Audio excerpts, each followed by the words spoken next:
Hello, students. Welcome to Sunday School Online. You still have time. Invite your family and your friends to join you in watching today's presentation, today's video, where we're going to learn about Jesus comforting Mary and Martha. I am your teacher for this session, Deaconess Robin Miller. And I come to you by way of the Greater Bethlehem Temple Apostolic Church, located in Cincinnati, Ohio, in the community of Northside, where our pastor is Bishop James Chapman, and our First Lady is Lady Robin Chapman. And as a church community, we proudly proclaim, you've heard it before, so say it with me, there is a God in Bethlehem, and who? Jesus is his name. Very good, students. So today, this is the third Sunday in February, February 21st. It's still a part of Black History or African American Acknowledgement Month. So we're still going to continue to acknowledge folks in Black history.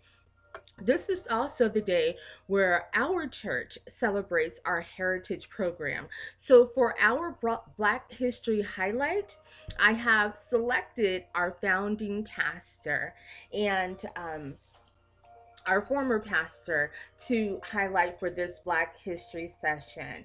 And his name is Bishop L.Z. Young. And the information that I'm going to provide to you today is compiled from the Greater Bethlehem Temple, Apostolic Faith Church of Columbus, Ohio, and also Bethlehem Temple, the Bread House, both of them being Facebook pages, and also my own personal account. So I'm going to read it to you now to highlight this our legend, apostolic legend in our Black history. Bishop LZW Young, born 1913 and he passed 1989. Bishop L.Z. William Young was born on October 13th, 1913, and was married for 42 years to Ruby Young. After her death, he later married Diane Young. In 1950, still evangelizing all over the country, Elsie Young secured permission from Elder Jasper Phillips and started his own church. Its members consisted of Elder Young as pastor, his wife, Mrs. Ruby Young, his mother, Ms. Julia Burton, and Mrs. Lola Bradshaw. He was the founder and pastor of the Greater Bethlehem Temple Church in Cincinnati, Ohio from 1950 to his death in 1989. The Greater Bethlehem Temple Apostolic Church continues to this day under the leadership of Bishop Young's protege, Bishop James Chapman, who continues the mission of spreading the gospel of Jesus Christ. During this time, Bishop Young was also the longest serving presiding prelate of the PCAF, and that was in 1964 to 1989, now known as PCAFI. Among his accomplishments, he was the only PCAF presiding bishop to be unanimously reelected to serve a life term. Many of his children and their children became leaders in their local churches, such as Pastor Thelma Sorrells of Lincoln Heights, Ohio, Elder Samuel Young of Cincinnati, Ohio, and his grandson, District Elder David L.Z. Norman, pastor of Greater Bethlehem Temple Church in Columbus, Ohio.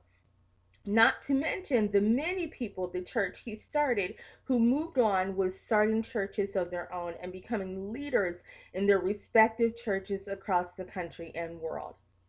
Bishop L.Z. Young is a wonderful example of how one man's life can touch many by his actions.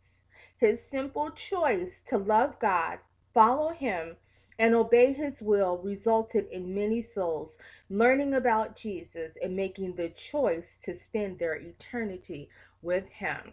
And that's Bishop L.Z. William Young. So we applaud this figure in our Black history. Now, in our lesson, we're moving to our lesson now. Let's get our crowd of people. So last week, Jesus was told his friend Lazarus was sick, and it was hoped that he would come and that he would heal him. In our lesson today, Jesus has arrived to see Lazarus, but when he arrives, it is a sad situation. While he is there, he is told that Lazarus has passed and that everyone is sad because of it. And the reason being is because Lazarus, when I say passed, I mean that he has died. And there are many people there who are very sad about it. Those there included Lazarus' sisters, Mary and Martha, who are also the friends of Jesus. Now, when Martha saw Jesus, she went to him, and in her sorrow, in her grief, in her immense sadness, she said to Jesus, and this is in our golden text, our focus verse, number 21, Lord, if you had been here, my brother would not have died. Martha is such an example of our lives today. We do the same things. Although we're not able to walk up to Jesus and say what she said, we still say those same things in our prayers.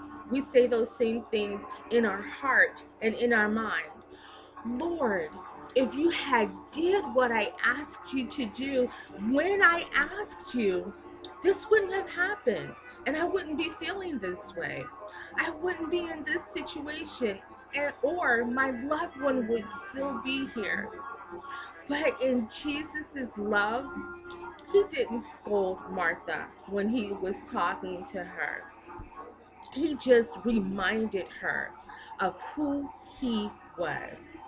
He told Martha, and this is verse 25, in the course of their conversation, he said, I am. And this is true for us too. Sometimes in the midst of our lives, whatever is happening, we may feel like God is so far away. But he isn't. We know that God is everywhere. And the truth is, he's right there with us. But we have to remember who God is so that we can have confidence in what he is doing and what he will do for us. So let's play a quick game. I call it Memory Lane. And I'm going to turn down our crowd music just a little bit. Memory Lane. Who am I? So I'm going to show you 3 pictures. It's going to be quick. I'm going to show you 3 pictures and describe the person that's in the picture, and you have to guess who it is. Okay? You ready? Okay, here we go. So here's picture number 1. And here is your clue. I was a prophet of the Lord. This means I delivered God's messages. God wanted me to deliver his message to the people who lived in Nineveh. I didn't want to, so I ran away on a ship. I ended up in the sea, and from there a big fish swallowed me. I was in its belly for 3 days and 3 nights. Then God answered my prayer and delivered me. Who am I? I'll give you a little more time to think about it before I tell you. Okay, you have your answer? Okay, some of you yelled it out. That's fine. Hold on to that answer. Next one. I'll give you the answers after we're finished. So another clue that I didn't give you is that we've talked about these people before in Sunday school, or you've heard them before in Christian Bible stories. They're very familiar stories. So that's your other clue that I forgot to give you. I'm sorry. Okay, here's the next one. Who am I?